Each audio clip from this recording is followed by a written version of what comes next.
मैं एक 4 लाइनों से शुरुआत करता हूँ। टूटी सड़कों पर भटक रहे हैं बेरोजगार चारों ओर, चहुमुखी विकास का सिर्फ शोर हो रहा है। पड़ोसी को जूते पहनाने की बात करते हैं, खुद का बच्चा चप्पल के लिए रो रहा है। जितने भी चाहे किसान हो, मजदूर हो, नौजवान हो, सबका विनाश ही हो रहा है। मोदी जी ने वादा किया था कि 2 करोड़ नौकरी देंगे, लेकिन क्या मिली? नहीं मिली। ऐसे किसानों को कहा था, किसानों ने बड़ी हिम्मत के साथ 750 किसानों ने शहादत दी। उसके बाद 3 कृषि कानून वापस हुए।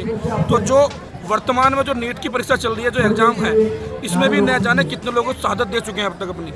जो आत्महत्याएं हैं, ये जो आत्महत्याएं हैं, ये शहादत ही हैं। और यहाँ पर प्रोटेस्ट हो रहा है केवल धर्मेंद्र प्रधान के इस्तीफे के लिए। इस्तीफा अब तक हो जाना चाहिए था। नैतिकता जो है ना, नैतिकता यही कहती है कि जिम्मेदारी लें और इस्तीफा दें। पुरानी सरकारों में मैंने कई बार ऐसे सुना था, देखा भी था कि जो रेल दुर्घटना हुई तो उन्होंने नैतिकता के आधार पर इस्तीफे दिए। ठीक है जी, तो यही स्थिति है। लेकिन शास्त्री जी को ये लोग कभी भी फॉलो नहीं कर पाएंगे। शास्त्री जी के बेटे ने एक इंसिडेंट ऐसा हुआ था कि सरकारी गाड़ी से एक बिना उनको बताए यात्रा कर ली उनकी एक यंग एज में। तो शास्त्री जी ने अपनी जेब से उसको राजकोष में जमा किया था। तो शास्त्री जी के चरणों की धूल नहीं है ये लोग। ये सिर्फ सत्ता की मलाई खाने वाले लोग हैं। और जब तक आम आदमी सड़कों पर नहीं उतरेगा, ये मौके का, मजबूरी का फायदा उठाते हैं। किसान आंदोलन क्यों हुआ? किसान आंदोलन कर सकता है, एक आम आदमी आंदोलन नहीं कर सकता। मैं मेरठ से हूँ और हमने कॉकरोच जनता पार्टी के तमाम प्रोटेस्ट में हम शामिल हुए हैं। और आज हम यहाँ जिस मांग के लिए हैं, वो मांग शिक्षा मंत्रालय के साथ साथ इस पूरी प्रणाली को बदलने के लिए है। क्योंकि आज देश में भ्रष्टाचार चरम पे है, अकाउंटेबिलिटी बिल्कुल जीरो हो चुकी है, सत्ता अपने नशे में चूर है। तो उन सत्ता में जो चूर हैं, नशे में लोग, उन लोगों को हम जगाने के लिए आए हैं। जय संविधान, जय भारत। बहुत साफ शब्दों में अपनी बात इन्होंने रखी और बहुत दो टूक इन्होंने कहा। एक बार कोई ये हम काउंटर व्यू भी जानना चाहेंगे। जब हम कहते हैं कि सरकार जो है वो सत्ता के नशे में चूर है, देश में भ्रष्टाचार है, इसका एक काउंटर व्यू जो बहुत मजबूत काउंटर व्यू मीडिया के थ्रू, सरकार के थ्रू दिया जाता है कि नहीं जी हम तो बहुत अच्छे हैं, हमने भ्रष्टाचार हटा दिया, न खाता हूँ न खाने दूंगा। कैसे, किस पर यकीन किया जाए? बहुत आसान तरीके से उन्होंने बताया कि हमने भ्रष्टाचार हटा दिया।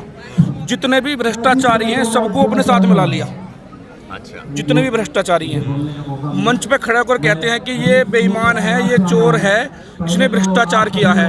और अगले कुछ महीने बाद ही उसको डिप्टी सीएम बना देते हैं या सीएम बना देंगे। तो वॉशिंग मशीन है इनके पास में कि जो भ्रष्टाचारी आए हमारी पार्टी में आ जाए, वो बिल्कुल शुद्ध हो जाता है।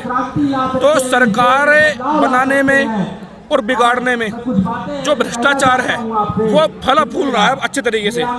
और आंदोलन इस देश की रीढ़ है। जितने भी आंदोलन आने वाले समय में होंगे वो सत्ता परिवर्तन के लिए होंगे। क्योंकि जब पूरा सिस्टम ही करप्ट हो चुका हो तो आप कुछ नहीं कर सकते। केवल एक ही रास्ता बचता है, सड़क। और लोहिया जी ने कहा था कि अगर सड़कें सुनसान हो जाएंगी तो संसद आवारा हो जाएगी। तो नौजवानों को, किसानों को सड़कों पे आना पड़ेगा।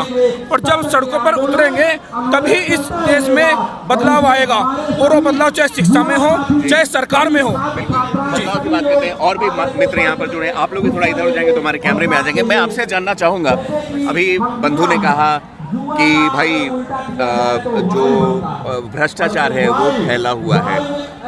यहाँ पर जो आवाज़ उठाई जा रही है उसको एंटी नेशनल, देशद्रोही, फंडिंग वाला बताया जा रहा है। आप कैसे साबित करते हैं, ये कैसे देखते हैं कि ये फंडेड नहीं है? हमारे देश में कोई भी आंदोलन हो रहा हो, मैं किसान आंदोलन में आया था, मैंने उसको भी देखा था कि उसको भी खालिस्तानी, नक्सलवादी, उग्रवादी कहा गया था। उग्र हुआ था बहुत ज़्यादा। और अभी कुछ दिन पहले, हमारे 2 साल पहले पहलवान भाई बैठे थे, उनकी गैली में बहुत अत्याचार हुआ था।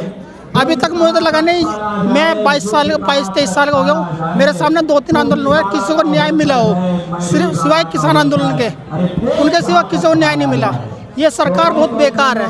और ये जो भ्रष्टाचार है वो देशद्रोही है, देशभक्त है? देशभक्त है, इनके सिवा कोई देशभक्त है नहीं मेरे नज़रों में। और जो हमारे बॉर्डर पर भाई खड़े हैं वो देशभक्त है, जो सरकार में बैठे हैं वो तो चोर है सब। अभी आपने देखा होगा, अभी बंगाल का सीएम बनाया था किसी को, कुछ दिन पहले उनके ट्वीट हैंडल पर आता है कि वो घूस लेता नजर आया था। अभी उन्होंने उनको सीएम बना चुके हैं, अब वो क्लीन हो गया बिल्कुल। पर अभी दीदी के ऊपर ईडी सीबीआई सब जांच बैठा रहे हैं। क्या युवा अब इस जो एक जाग चुका है कि मीडिया से जो एक भ्रम पैदा किया गया था कि हम बहुत अच्छे, हम विश्व गुरु हैं, सब चंगा सी, आप लोग उसके बियॉन्ड देख पा रहे हैं? आपको नजर आ रहा है कि कुछ और मामला है? कुछ और मामला है अभी तो, कुछ और मामला है। अभी आपने कैसे बात पहुंचाएंगे? जब तक पब्लिक रोड पे नहीं आएगी जब तक कुछ नहीं हो सकता। दिल्ली नहीं, ऑल इंडिया में रोड पे आना पड़ेगा।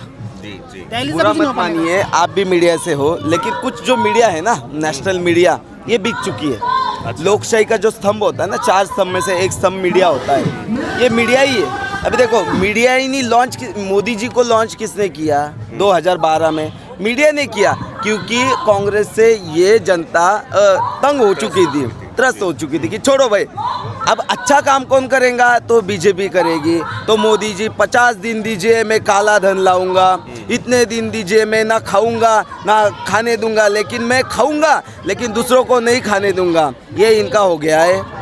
तो ये जो बात है ना, तो मीडिया ने ये सब किया है। तो यहाँ पे कोई तो भी जवाबदार जिसको बोलते हैं ना, तो मीडिया भी इसको है। तो देश का अभी जो हो रहा है ना, तो इसमें मीडिया भी जवाबदार है। मैं उसके दायरे में मैं भी आता हूँ और मैं उसके लिए तैयार हूँ, इसलिए आपसे यहाँ बैठकर बातचीत भी कर रहा हूँ। क्या गलती हुई सरकार से जब इतने बड़े बहुमत के साथ वो 2014 में, 2019 में और उसके बाद 2024 में जीत कर आए? ऐसे कहाँ चूक हो गई उनसे कि इतने लोगों का उन्होंने दिल दुखा दिया?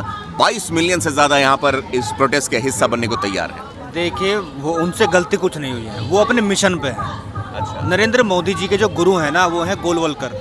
आप गोलवलकर के बारे में जानते होंगे। तो गोलवलकर की जो आइडियोलॉजी है, उसमें कहा गया है कि आप देश की धन संपत्ति अपने चुनिंदा 1 या 2 दोस्त को दे दो। और हाँ, ये स्ट्रेटेजी है उनकी, ये बंच ऑफ थॉट से है। अच्छा, बंच ऑफ थॉट उनकी किताब है। अच्छा, ठीक है। देश की धन संपत्ति आप अपने से, ये सत्ता की चाबी है। अच्छा, आप अपने चुनिंदा 1 या 2 मित्र को धन संपत्ति दे दो। एक तो नाम तो हम जमत रहे हैं हाँ, उनके मित्रों का। हाँ। और बाकी जनता को इतना मजबूर कर दो कि वो खाना खाने को ही सब कुछ समझे, तो आपको सत्ता से वर्षों तक, युगों तक कोई नहीं हटा सकता। तो वो अपने मिशन पे, वो उससे गलती कुछ नहीं हुई है। इसलिए हम पेट्रोल के बढ़े हुए दाम से हम पर कोई फर्क नहीं पड़ता है, 200 हो जाए तो भी देंगे हम। हाँ, बस हमें ये जो देखिए, वो अपने मिशन पे है। वो पैसा कहाँ जाता है? अभी जो हम इंपोर्ट करते हैं पेट्रोल, कच्चा तेल, उसको फिर हम आयात कर देते हैं। हम खुद वहाँ से इंपोर्ट करते हैं, फिर एक्सपोर्ट कर देते हैं। किस लिए कर देते हैं? आज जो देश का गरीब युवा है, वो बाइक पे चलता है। और हमारी जो मेलोडी वाली पत्रकारिता करती हैं जो मोहतरमा, वो कहती हैं कि हम एक बच्चे पे ज़्यादा से ज़्यादा कितना खर्च पड़ेगा पेट्रोल का?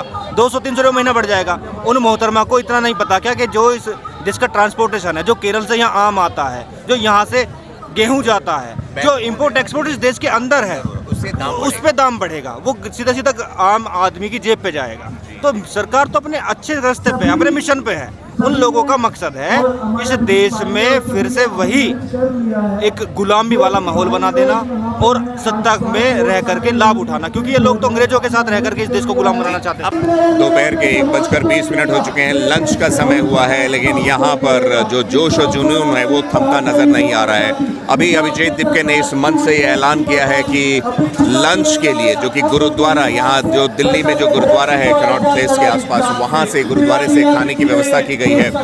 और स्टेज पर अभी आपको नजर आ रहे हैं ये रैपर्स जो कि स्लोगन दे रहे हैं, इंसाफ मांगता है। सुनिए इन्हें।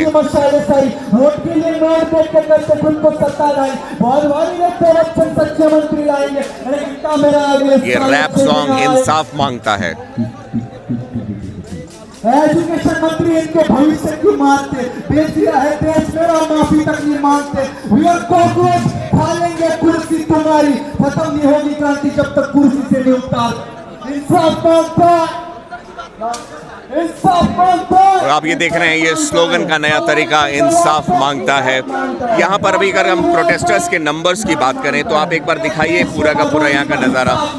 धीरे धीरे करके ये आधी से अधिक जो जगह है वो भर चुकी है और ये है पूरा, यहाँ पर लोग बैठे भी हुए हैं, खड़े भी हैं, खाना खा रहे हैं, पानी की व्यवस्था की गई और पूरा का पूरा ये प्रोटेस्ट साइट यहाँ पर जो है वो इस तरह से अभी भरा हुआ नज़र आ रहा है। दोपहर के 1:30 बजने वाले हैं और यहाँ पर लोगों की संख्या तकरीबन 400 से 500 तक है। पुलिस बल ज़रूर तैनात और तैयार है, लेकिन किसी भी तरह का कोई पुलिस एक्शन अभी यहाँ पर देखने को नहीं मिल रहा है। पुलिस बल उस इलाके से वहाँ पर जो आपको मौजूद वहाँ पर नज़र आ रहे हैं, छोटी छोटी टुकड़े हुए वो हर कोने में फैले ज़रूर हैं, लेकिन अभी तक किसी भी तरह से कोई भी एक्शन की बात यहाँ पर नहीं की जा रही है।